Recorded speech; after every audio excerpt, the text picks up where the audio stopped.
अस्सलाम वालेकुम ninth class. आज हम अपना चैप्टर नंबर 6 स्टार्ट करेंगे फ़िज़िक्स का, जो कि है वर्क एंड एनर्जी।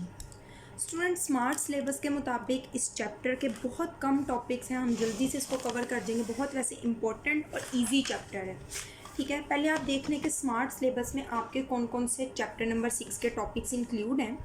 बच्चों, आपके ये 5 टॉपिक्स हैं, 5 टॉपिक्स हैं जो आपके सिलेबस में इंक्लूड है। Energy, kinetic energy, potential energy, efficiency और पावर। इंशाल्लाह ये हम 4 से 5 दिन में चैप्टर ख़त्म करके फिर न्यूमेरिकल्स इसके करेंगे, ठीक है। तो आज हम स्टार्ट करते हैं फर्स्ट टॉपिक से, जो कि है हमारा एनर्जी। ये आप अपने पेज नंबर, इंग्लिश मीडियम आपका पेज नंबर 121 है, उर्दू मीडियम भी अपनी बुक्स में देख सकते हैं। बच्चों, एनर्जी जो है वो एक शॉर्ट क्वेश्चन है, ठीक है। ये जो टॉपिक है ये शॉर्ट क्वेश्चन है। क्वेश्चन आप लोगों को सिंपली आता है कि इसकी डेफिनेशन करें, ठीक है, या बच्चों इसकी आ जाती हैं फॉर्म्स, यानी इकसाम टाइप्स आ जाती हैं पेपर में। चाहे आपको क्वेश्चन आए डिफाइन एनर्जी, चाहे क्वेश्चन आए right the forms of energy, energy की इकसाम, एनर्जी की हालतें लिखें, तो डेफिनेशन के साथ आप फॉर्म्स भी लिखोगे, ठीक है। और फॉर्म्स अगर पूछ लेते तो साथ डेफिनेशन भी लिखोगे। बच्चों, आपने इसका जो याद करना है, ये देखें, ये आपकी पिंक ब्लॉक में डेफिनेशन दी गई है। सबसे पहले मैं आपको बता दूं एनर्जी बच्चों होता क्या है। अब देखें, आपको मैं कहती हूँ कि क्या आपके पास एनर्जी है। अगर तो बच्चों आपके पास एनर्जी है तो आप कहोगे कि आप काम कर सकते हो, और अगर एनर्जी नहीं है तो बच्चों आप काम नहीं कर सकते। तो एनर्जी जो होती है वो किसी जिस्म की एक ऐसी सलाहियत होती है, एबिलिटी होती है, जिसकी वजह से वो जिस्म काम कर सकता है। ये डेफिनेशन देखें, अ बॉडी पोजेसेस एनर्जी, एक जिस्म एनर्जी रखता है इफ़ अगर it is capable to do work, अगर वो जिस्म काम करने के काबिल हो तो इसका मतलब ये है कि वो जिस्म एनर्जी रखता है। A body possesses energy if it is capable to do work, ठीक है। ये होगी एनर्जी की डेफिनेशन। फिर बच्चों ये आ जाती है फॉर्म्स ऑफ एनर्जी।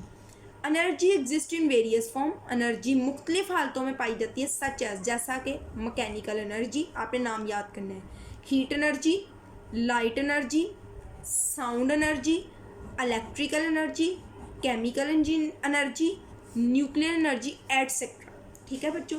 ये आपने फॉर्म्स ऑफ एनर्जीज याद करनी है, सारी की सारी करनी है। आपकी बुक में 7 दी गई हैं तो आपने 7 की 7 याद करनी है।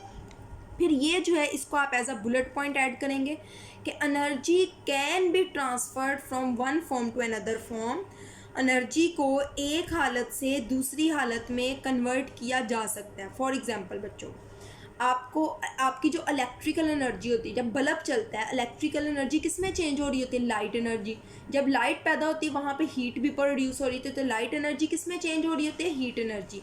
तो इस तरह से energy can be transformed from one form to another, energy को एक हालत से दूसरी हालत में तब्दील किया जा सकता है। नेक्स्ट बच्चों, हमारा जो क्वेश्चन है वो है काइनेटिक एनर्जी। काइनेटिक एनर्जी जो है बच्चों बहुत ज़्यादा इंपॉर्टेंट लॉन्ग क्वेश्चन है, ठीक है। इसको मैं जिस तरीके से आपको करवाऊंगी आपने बिल्कुल उसी तरीके से हेडिंग्स वगैरह बना के आपने ये क्वेश्चन अटेम्प्ट करना है। ओके बच्चों, सबसे पहले है काइनेटिक एनर्जी की डेफिनेशन। इससे पहले मैं आपको बता दूं कि मैकेनिकल एनर्जी, ये आपने लाइंस याद करनी है कि mechanical energy possessed by a body is of 2 type. हमने ऊपर पढ़ा ना मैकेनिकल एनर्जी पहली टाइप। बच्चों, मैकेनिकल एनर्जी जो है ना वो 2 तरह की होती है, काइनेटिक एनर्जी पहली, दूसरी होती है पोटेंशियल एनर्जी। तो आज हम स्टार्ट करते हैं काइनेटिक एनर्जी। सबसे पहले बच्चों इसकी डेफिनेशन आप लिखेंगे। काइनेटिक एनर्जी की सबसे पहले आप क्या हेडिंग बनाएंगे, डेफिनेशन। डेफिनेशन की बच्चों आप हेडिंग बना के इन्वर्टेड कॉमास में स्टार्ट में इस तरीके से आप डेफिनेशन लिखेंगे।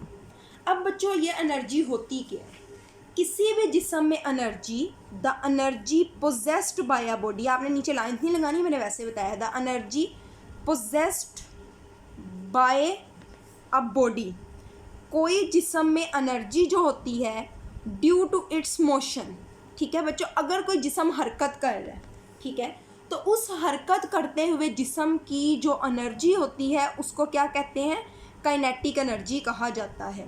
The energy possessed by a body due to its motion is called kinetic energy. किसी जिस्म में उसकी हरकत की वजह से मौजूद एनर्जी क्या कहलाती है? Kinetic energy. अगर कोई जिस्म बच्चों मूव कर रहा है तो उसकी एनर्जी क्या होगी? Kinetic energy. तो आपकी पहली हेडिंग ये बनेगी डेफिनेशन, ठीक है बच्चों। सेकंड आप हेडिंग जो ऐड करोगे वो आप ऐड करोगे एग्जाम्पल्स, ठीक है। दूसरी हेडिंग आप क्या ऐड करोगे? एग्जाम्पल्स। और बच्चों ये स्टार्ट हो रही है आपके टॉपिक के स्टार्ट में, ये देखें, moving air is called wind.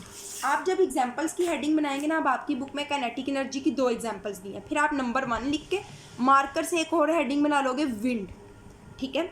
अब इसमें क्या लिखोगे वो मैं आपको बताती हूँ। जब ये कंप्लीट हो जाएगा फिर आप सेकंड हेडिंग बनाएंगे, उसमें आप लिखेंगे मूविंग वाटर, हरकत करता हुआ पानी। एग्जाम्पल्स 2 हैं, फिर दोनों के बारे में आप डिटेल लिखोगे। एक लाइन में तो नहीं पूरा आएगा, मैंने वैसे बताया। अब बच्चों पहली एग्जाम्पल, पहली जो हेडिंग है वो ये स्टार्ट से है, विंड। बच्चों विंड किसे कहते हैं? एयर और विंड में फ़र्क ये होता है कि एयर जो है वो स्टैटिक होती है। अगर वो एयर मूव करना शुरू कर दे, हरकत करना शुरू कर जाए, तो उसी एयर को हम कहते हैं विंड।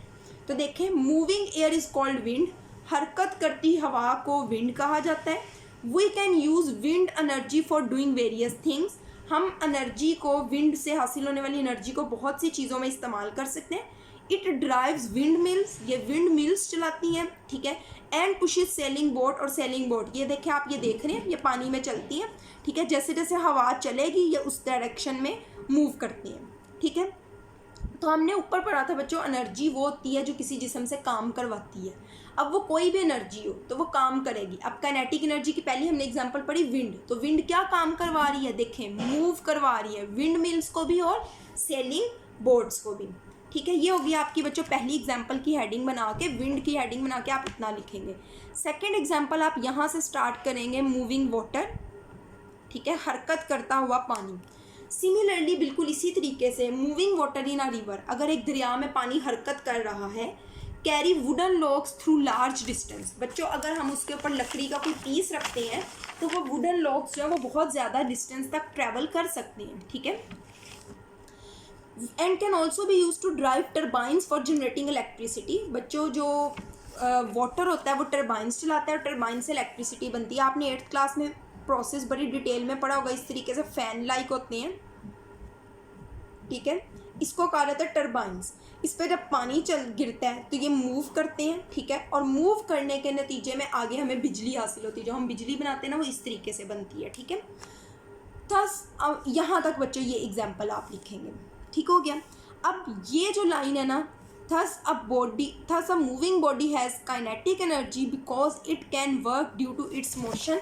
ये आप एग्जाम्पल्स वाली हेडिंग में जब आप इसका सारा लिख लेंगे, मूविंग वाटर का लिख लेंगे, फिर आप इसमें बुलेट पॉइंट ऐड करके आप ये बताएंगे कि इसका मतलब ये है कि एक जिस्म जो काइनेटिक एनर्जी रखता है वो काम कर सकते हैं। हमने अपनी दोनों एग्जाम्पल से ये बात साबित की, ठीक है बच्चों। आज आपने इतना ही करना है। इंशाल्लाह नेक्स्ट जो हमारा लेक्चर है मैं आपको बता दूं, हम उसमें जो पॉइंट करेंगे वो एक्सप्लेनेशन का करेंगे, वजाहत की हेडिंग बनाएंगे, और बाकी जो हमारा सारा टॉपिक है वो एक्सप्लेनेशन ही है। यहाँ से लेके बच्चों, ये स्टार्ट से लेके यहाँ तक ये पूरा हमारा क्या है? एक्सप्लेनेशन है। आज के लिए इतना ही। अल्लाह हाफिज़।